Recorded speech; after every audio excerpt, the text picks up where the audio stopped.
May sarili ako, doon ako. Pero yung pinamudbud doon, yung galing kay Speaker, pero hindi sa akin. Ano po yung Oh, di ba? Na, ang tindi mga kababayan. Oh, sinasabi ni Representative Congressman Salceda na nung kaya ng ayuda, nandoon siya, present siya, inamin niyang hindi sa kanya yung pera. Galing daw kay Martin Romualdez. Wow, nako. Ano sa deal sa 777 scheme? Alam mo, magaling si Congressman Salceda. Napakatalino niyan. Kumbaga, in terms of situational awareness, mataas ang situational awareness niya. Kaya, alam niya. Alam niya. Kaya lang, syempre, ayaw lang, siguro, hindi na lang natin bakit ayaw niya aminin. di ba? Oh, ayan. Diba? Oh, earlier since okay. Magandang araw po sa inyong lahat at welcome po ulit dito sa ating Youth Tabunon PH channel, mga kaibigan, kababayan ko. And nandito na naman po tayo para sa panibagong reaction video po natin ngayong araw na ito. At ito mga kababayan, nakakatakot na sagutan ni Mayor Magalong at ni Joey Salceda, mga kababayan. Ito patungkol ito sa unang banat ni Mayor Magalong doon sa mga congressmen na tumatanggap ng binipisyo kapag sumasama sa bigayan ng AKAP ni Martin Romualdez. Nga may binulgar si Mayor Magalong patungkol doon sa 77 scheme na ginagawa ni Martin Romualdez. At ito mga kababayan, pakinggan natin itong sinasabi ni anong sagot ni Joey Salceda patungkol doon sa paratang ni Mayor Magalong na itong mga congressmen na sumasama kay Martin Romualdez nakatatanggap ng 777 scheme. 7 million for each programa ng ayuda. O, yung AKAP, yung TUPAD, yung AIC, so 7 million mga kababayan. Ito, pakinggan natin. Galing ito sa UNTV News and Rescue, mga kababayan. At ito, pakinggan natin. Bago natin i-play mga kababayan, paki-like and share ng video na ito para malaman din makita din ng ibang kababayan natin. And kisuyo lang mga kababayan, may request lang ako sa inyo kasi goal ko ngayong taon na ito na itong channel ko at least aabot ito ng 700 this year, 700 subscribers. So pakisuyo lang, request ko lang sa inyo, pa-subscribe ng video natin, ng channel natin para tulungan nyo naman ako para maabot ko yung goal ko ngayong taon na ito, na abot ito na 700 subscribers. Okay, salamat sa inyong lahat. At eto, play na natin, pakinggan natin, panoorin natin, pakinggan natin, and then analyze natin mga kababayan itong nakatatakot na sagutan ni Mayor Magalong at ni Congressman Salceda. Okay, ito. District Representative Joey Salceda na may impormasyon siya sa umunay 777 scheme na pamamahagi ng ayuda ng mga kongresista. Tugon ito sa naunang pahayag ni Baguio City Mayor Benjamin Magalong. Sinabi ni Magalong na batay sa natanggap niyang impormasyon, tuwing mag-iikot upang mamahagi ng ayuda, si House Speaker Martin Romualdez ay may kasabay na alokasyong 7 million pesos ang bawat kongresistang sumasama sa assistance programs. Yan yung in-explain natin. Yan yung sinasabi ni Mayor Magalong noong nakaraang araw, mga kababayan, noong nakagugulat na revelasyon ni Mayor Magalong. So tanong natin, baka nagtatanong kayo, bakit mayroong alam itong si Mayor Magalong? Si Mayor Magalong, mayor ito ng Baguio City. So baka nagtatanong kayo, bakit mayroon itong alam si Mayor Magalong patungkol doon sa mga nangyayari sa Congress? Well, kung sa mga hindi nakakilala dito ni Mayor Magalong, General po ito si Mayor Magaanlong ng PNP bago ito nag-retire. So basically, dami itong intelligence personnel na contact until now. Marami ito. And marami din itong kaibigan na still nandoon pa rin sa Congress hanggang ngayon. And sinong source niya? At ito nga mga kakilala niya na nasa Congress or mga congressman pa, well, pwedeng hindi congressman, basta nandoon sa Congress. So sinasabi ni Mayor Magalong na reliable yung source niya. Assume natin na congressman ito kasi nga yan yung mga agreement nila with the Speaker Martin Romualdez na kapag sasama ka, mayroon kang 7 million sa AKAP, 7 million sa TUPAD, 7 million sa I think sa AX na. Yan yung sinasabi. Ito, tingnan natin kung anong sagot dito ni Salceda. 7 million pesos umano para sa assistance to individuals in crisis situations o ayuda para sa Kapos ang Kita program o AKAP. 7 million pesos para sa medical assistance for Medical assistance pala mga kababayan. indigent program at 7 million pesos para sa tulong panghanap buhay sa ating disadvantaged o displaced workers kaya 777. Bagay na pinabulaanan ni Salceda bilang nakasama siya ni Romualdez sa pamamahagi ng ayuda sa Bicol Region matapos manalasa ang Bagyong Christine at Super Typhoon Pepito. Nako, pinabuluanan daw mga kababayan. So anong tingin nyo dito mga kababayan? Sino bang pwede nating paniniwalaan diyan? Sa comment section. Sa dalawang ito, Mayor Magalong, Representative Salceda, or Congressman Salceda, comment kayo dyan kung sino yung dapat nating paniniwalaan sa dalawang ito. Yung isa nagsasabi na mayroong 77 scheme kapag sasama ka doon kay Martin Romualdez na nagbibigay or every time magbibigay ito ng mga ayuda galing sa AKAP.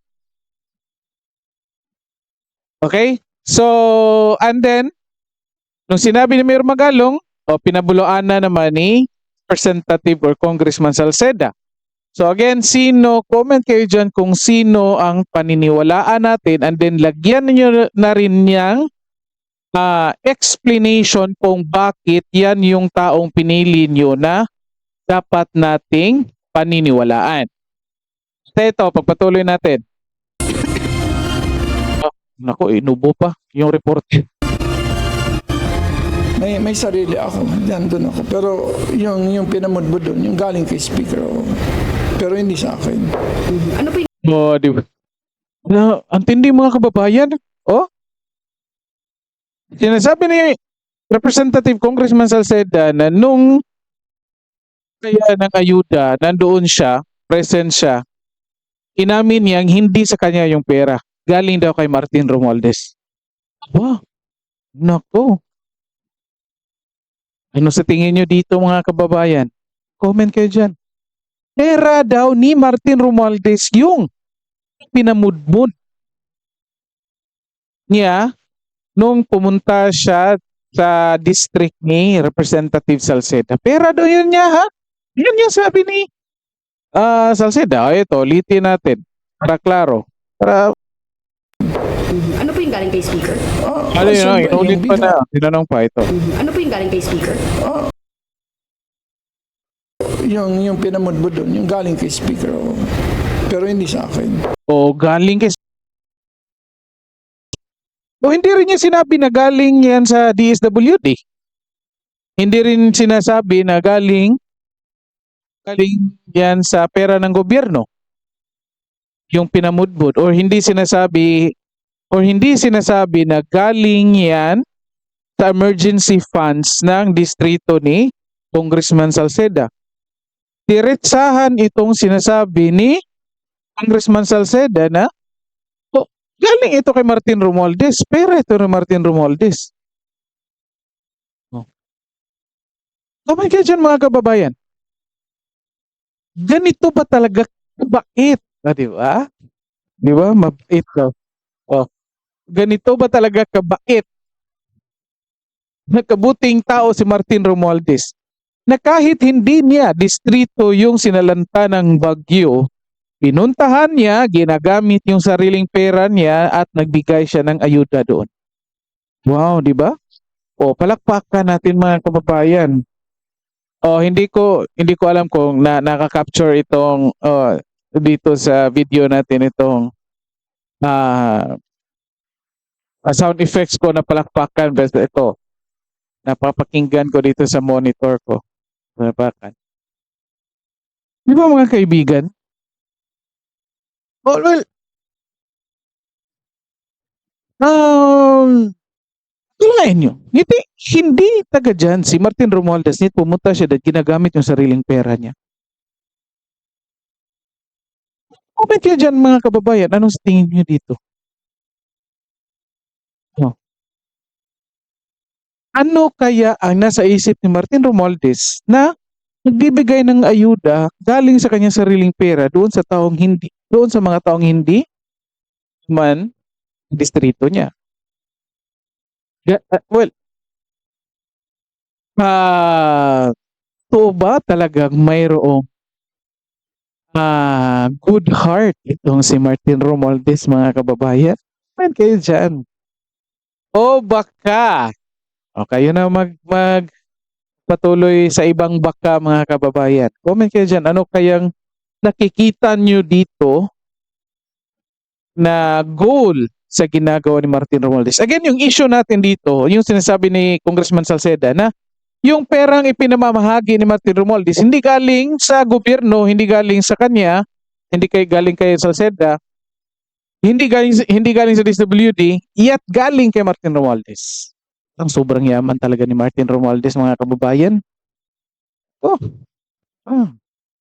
Sobrang yaman talaga nito. Namumudmud ng perang walang dahilan.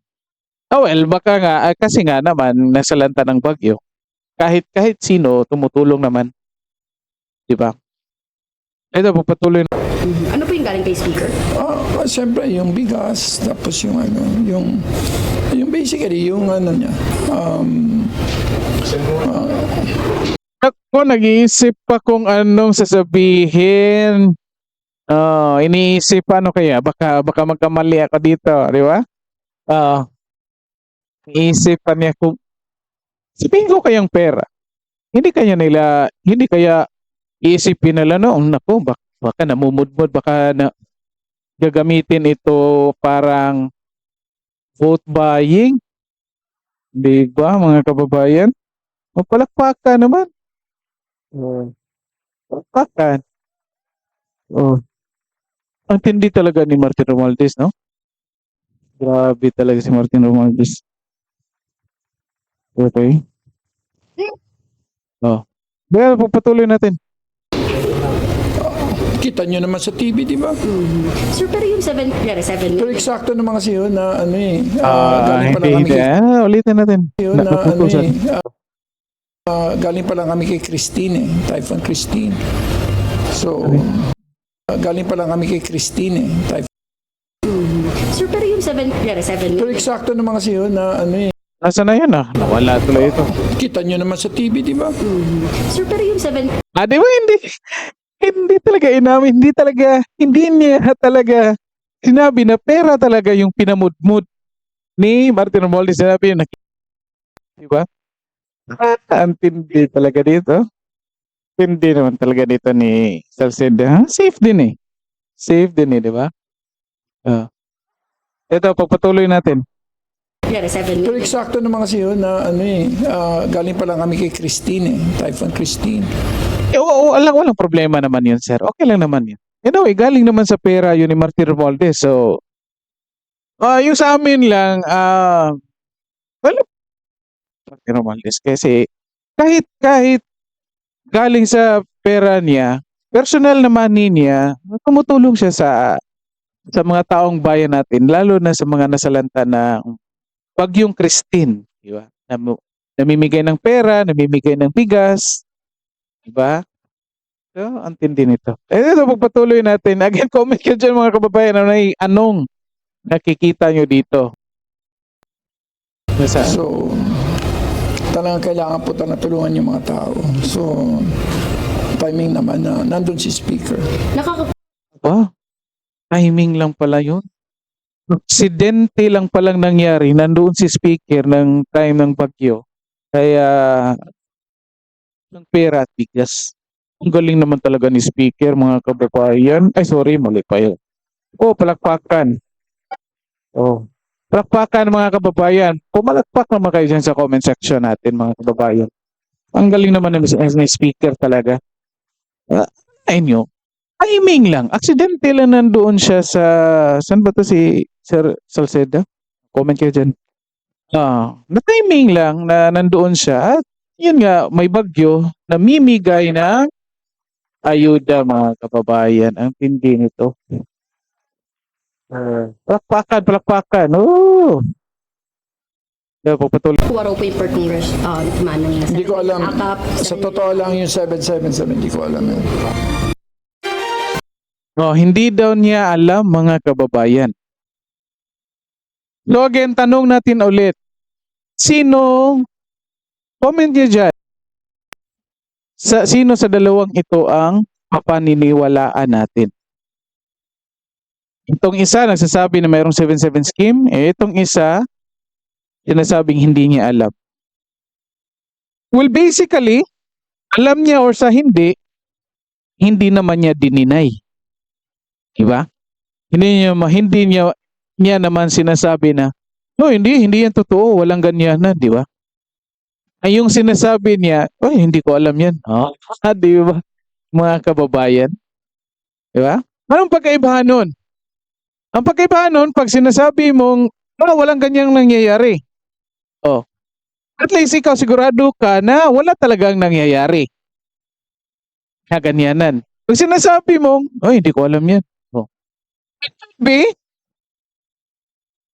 walang nangyayaring ganyan, kahit di mo alam. It could be ring mayroong nangyayari, di mo lang rin talaga alam. Mga kababayan. Again, comment kayo dyan sinong papaniwalaan natin. Ito, sinagot naman siya ni Mayor Magalong. Ito, pakinggan natin, mga kababayan. Kailangan ba natin manahimik? Tatahimik ba tayo? Hindi tatahimik. Ito ang binigyang diin ni Baguio City Mayor Benjamin Magalong matapos na maging kontrobersyal ang kanyang pagsisiwalat sa katiwalian sa proyekto ng gobyerno. By the way, from UNTV News and Rescue pa rin po itong balita na ito, mga kababayan. Kinonect natin. Kasi may reply, may sagot dito si Mayor Magalong patungkol doon sa sinasabi ni Salceda. Ako, delikado ako kinakabahan ako dito kay Mayor Magalong, mga kababayan. Kasi natatandaan nyo yung nangyari kay Sara Duterte, mga kababayan.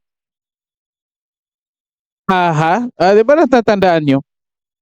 Noong una, hindi pa nga bumana si Sara Duterte. Tumiwalag lang siya sa alliance ng Uniteam. Kasi nga may nadiscovery siya, ang dami yung nadiscovery, mga kababayan. So tumiwalag siya sa Uniteam, umalis siya, nag-resign siya bilang part ng cabinet members, nag-resign siya bilang secretary ng education. Kababayan, yun, nag-resign lang siya. Wala siyang binigay na paliwanag, wala siyang binigay na kahit na anong rason kung bakit nag-resign siya. Ang mga tao na lang noon na nag-speculate kung bakit umiwalag itong si Sara Duterte. Di ba? Kung natatandaan nyo yan, last year, 2024, no, 2023, I think, no, tama yung natatandaan ko. Tumiwalag lang siya. And yet, mga kababayan, wala siyang sinasabi, Wala siyang sinasabi. Tumawa lang siya nung nagsabi si Pangulong Rodrigo Duterte na ang presidente natin ay bangag. Tumawa lang siya. Anong resulta? Ayan na. Kasi nga, yung pagtawa ni Sara Duterte, most likely, mga kababayan, isang confirmation para sa ating mga ordinaryong Pilipino na kung anong sinasabi ni former President Rodrigo Duterte, posibleng may katotohanan kasi nga malapit ito si Sara Duterte dito sa current administration nung umpisa. Kaya nga, posibleng may alam talaga ito. Kaya nga tumawa. Yun nga, nagalit nga silang lahat kasi nga tumawa. Doon na mga kababayan, binanatan si Sara. Hindi na tinigilan hanggang ngayon mga kababayan. So binanatan na siya. Di ba? Kailangan nyo, Vice President, yung role lang niya is waiting lang siya na mawala itong presidente. Yet nagkaroon siya ng initiative na gumawa ng kanyang mga projects, sariling projects sa kanyang office as Vice President. And yet pinapa-impeach. Wala nang na-prove na mayroong kasalanan. Kahit lang hearing pang ginawa nila. Wala nang na-prove. Yet pinapa-impeach nila. So unlikely, well, impeachable na mga naman yung Vice President. But again, it's so unlikely na yung ginagawa mo, ito lang, na namimigay ka lang ng tulong sa mga tao na ganito-ganito. Kasi nga, doon sa executive branch ng ating government, yung Pangulo ang may malaking responsable. And yet, kahit alam at nakikita natin na itong Pangulong Bongbong Marcos ang daming ginagawang kabulastugan, yet bakit si Sara Duterte yung pinapa-impeach? Of course, hindi tayo natatakot dyan. And of course, si Sara hindi rin natatakot. Yun nga sinasabi nila, bakit tayo natatakot na ipa-impeach si Sara or magkaroon ng impeachment case. Hindi tayo natatakot sa impeachment case. Ang kinatatakutan natin ay yung unfair na pag-treat doon sa impeachment case at sa evidences. Kasi nga, hindi ito evidence-based itong impeachment case. According to numbers ito mga kababayan. At ito sa next video natin, usapan natin ito patungkol dito. Anyway, yun na nga. For the entire year, binabanatan si Sara Duterte mga kababayan. Kahit binabanatan siya, hindi siya gumagante. Yung katagalan na, every time magbibigay siya ng information, nagbibigay din naman siya ng evidences. Yun nga, una sinasabi niya, nagdadala ng budget ng Pilipinas, 2 lang. And ipatunayan natin yan. Then another information na binigay niya, ang daming ni-insert sa budget ng gobyerno. Ang daming ni-insert ng mga congressman doon sa budget ng gobyerno. And of course, napatunayan din yan, lalo na ngayong budget ng 2025, mga kababayan. At eto ngayon, mga kababayan, si Mayor Magalong din, nag-iingay na. Kasi nga, nakikita, kahit hindi talaga ito magkakampi si Mayor Magalong si Sara Duterte, at least mga kababayan, in some way, nagkaroon ng kakampi dito si Sara Duterte kay Mayor Magalong. Nagkaisa yung goal ni Mayor Magalong at ni Sara Duterte. In-expect tayo mga kababayan. Ako, again, natatakot ako dito kay Mayor Magalong. Baka hindi ito titigilan. Delikado ito siya. Ito, pagpatuloy natin. Ayon sa alkalde, hindi siya pwedeng magpatalo sa takot dahil malaking responsibilidad ang nakaatang sa kanya bilang isang opisyal ng lungsod. Yes sir, gusto ko yung paninindigan niya sir. Ito diniscuss ko na ako natatakot ako sa iyo sir, and yet good thing hindi ka natatakot. Maraming salamat sa iyo sir. Patuloy mo lang yan. Darating nga araw na makatutulong ako sa iyo, sir. Okay. So, sana talaga may pagpatuloy mo yan. Yung katapangan mo, yung advokasya mo dito sa gobyerno natin. Ito, pagpatuloy natin. Yan ang sinumpaan natin eh. Willing to die for this country. Oo, talaga na. Willing Salamat to sir. die din naman ako para lang ipaglaban yung tama. Lalo-lalo na yung pag-promote ng good governance at lalo-lalo na itong pagkikipaglaban sa laban sa korupsyon. Dagdag pa ni Magalong, simula nang inilabas niya ang kanyang saloobin hinggil sa korupsyon sa gobyerno, marami na rin ang tumatawag at nagdetect sa kanya na sumusuporta sa kanyang good governance crusade. Marami pa tayo nalalaman. Kaya sila nagpapadala kasi talagang feeling nila hopeless na rin eh. Wala silang Sir, hindi lang kami nagtitext sa iyo, yet kami sumusuporta sa iyo. Kasi nga sinusuportahan namin si Sara Duterte kasi siya yung nangunguna. Di ba kung matatandaan yung mga kababayan na si Sara Duterte talaga yung unang bumabanat dito, nagbubulgar dito sa kanilang korupsyon. Kaya nga sinusuportahan ng tao si Sara Duterte. Hindi nga lang tayo nag-text, wala naman tayong number ni Sara Duterte para mag-text tayo. Then wala din tayong number dito kay Mayor Magalong para i-text natin ito. So Sir Mayor Magalong, hindi lang kami nagte-text sa'yo kasi wala kaming number, yet sinusuportahan ka namin dyan, sir. Nagpapasalamat kami sa iyo dyan. Ay, diba? So, pagpatuloy natin. mapagkatiwalaan na makikipaglaban dito, pinapadala nila sa akin. Pasyon nila. Sabi ko, bakit hindi kayo pwede magsalita? Sabi nila, baka mawalan kami ng tubig sa gripo eh. O kami nagsalita, kaya Mayor Benji, ikaw na lang muna.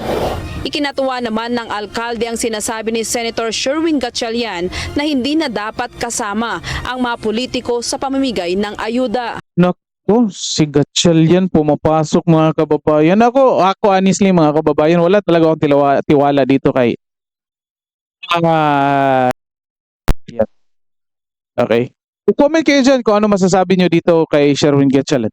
Ito si Gatchalian, sumasawsaw ito eh. Kahit kung sinong sikat, sumasawsaw ito para madadala yung kanyang pangalan mga kababayan. Kung natatandaan ninyo, before nag-election 2022, before nag-filing ng candidacy for 2022 election mga kababayan, lumalapit ito kay Sara Duterte. Itong si Gatchalian. In-encourage niya si Sara Duterte na tumakbo na president. Siya yung gagawing vice president mga kababayan. Okay. Well, probably hindi ito binalitan. Yet alam natin ito mga kababayan. Maraming insiders na nagsasabi na lumalapit ito si Sherwin Gatchalian kay Sara Duterte at hinikayat si Sara Duterte na tumakbong presidente at siya yung pipiliing kanyang vice president. Diba? Oh. Midikit ito kung kahit sinong sumisikat na kandidato. And kung hindi nyo natatandaan, before election 2022 again, ang daming malalaking billboards dyan, natatandaan ko nga until ngayon eh. Anong nakasulat? Kay Sara, win tayo. Ano ibig sabihin? Kay Sara, win. Anong pangalan ni Gatchalian? Edisher, win. Pero nandun ang mukha niya. Di ba? Nandun din yung mukha ni Sara Duterte. Nang gagamit ito mga kababayan, ito sumasawsaw din ngayon eh. So pagpatuloy natin, huwag niyo lalapansinin yan Sherwin Gatchalian. Sumasawsaw yan kasi ang ganda ng girlfriend yan. High maintenance yung girlfriend yan mga kababayan. Kaya sumisikap talaga na kaya nang mahal. Subalit ayon sa alkalde, may bago ngayon na estilo ang ilang korap na kongresista o government officials. Alam mo ba, meron na naman bagong sistema sila. Nako, meron na naman palang bagong system. Ano kaya ito pakinggan natin. Pag pupunta ka doon sa opisina nila, sasabihin nila, ay naku, wala na ho rito yung pan. Hindi na ho kami nagbibigay dito. Pero yung pera ni Congressman, nandun na ho sa DSWD. Kaya bibigyan na lang namin ho kayo ng note at para pumunta na ho kayo doon sa DSWD. Nandun naman yung pera ni Congressman. Parang ganun pa rin. Papalabasin pa rin nila na utang na loob pa rin. Samantala, Diba? sinagot Grabe naman. Grabe talaga mga congressmen ng mga kababayan. And yet, kaya pala, naiintindihan na natin kung bakit talaga gusto nilang ipa-impeach ito si Sara Duterte. Ngayon naiintindihan na natin. Kaya pala gusto talaga nilang ma-impeach si Sara Duterte kasi ang sobrang ingay ni Sara Duterte. Nagbubulgar yung mga kalokohan nila dyan sa Congress. Buti lang ito si Mayor Magalong. Mayor ito, so basically hindi naman impeachable offense yung mayor. And then malayo din sa national yung tinatakbuhan niya, doon lang sa Baguio. Basically parang hindi ito abot ng mga congressmen ngayon. Pero hindi natin alam kung anong iniisip ng mga congressmen na yun na binabanatan niya. Kahit nandyan lang sa Baguio, baka hindi natin alam. Hindi natin alam, baka few days from now, few months from now, baka may ilalabas na something na para makasisira dito kay Mayor Magalong, mga kababayan. Kasi yun naman talagang ginagawa nila eh. Yun naman talaga ginagawa nila. Doon nga sa Cebu, yung si Jonas Cortez, bumanat kasi yun kay Martin Romualdez eh. Bumanat siya kay Martin Romualdez, bumanat din siya doon, I think sa pinsa ni Martin Romualdez na I think relatives or relative ng asawa ng kalaban niya or ng katunggali niya ngayon sa politika. So kaya anong nangyari kay Jonas Cortez? Wala na. Mayroon ng final and executory disqualification galing sa COMELEC. Ngayon nagpa-file pa lang siya ng sa Supreme Court para i-reconsider yung desisyon ng COMELEC. Ito, natatakot tayo. Again, natatakot tayo dito kay Mayor Magalong. Baka ganun din yung gawin nila. Sana naman hindi. Kasi kung yan yung gagawin nila at mangyari yan kay Mayor Magalong, naku, mauubos itong mga mga inaasahan natin mga kababayan dyan na nandyan sa posisyon. Sana makatutulong sa atin. Ito, pupatuloy natin. Dito na tayo sa kung anong reply niya, anong sagot niya dito kay Mayor Salceda, mga kababayan. ni Mayor Benjamin Magalong ang pahayag ni Congressman Salceda hinggil sa 777 scheme. Alam mo, magaling si Congressman Salceda. Napakatalino niyan. Kumbaga, in terms of situational awareness, mataas ang situational awareness niya. Kaya, alam niya. Kaya lang, syempre, ayaw lang, siguro, hindi na lang natin bakit ayaw niya aminin. Di ba? Ayan. Diba, earlier sinasabi ko anong reaction nyo. Diba, ang sinasabi ni Mayor Salceda na hindi ko yan alam. So again, hindi ibig sabihin na hindi mo alam, hindi nag-i-exist. It could be hindi nag-i-exist kaya hindi mo alam. It could be nag-i-exist yet hindi mo lang alam.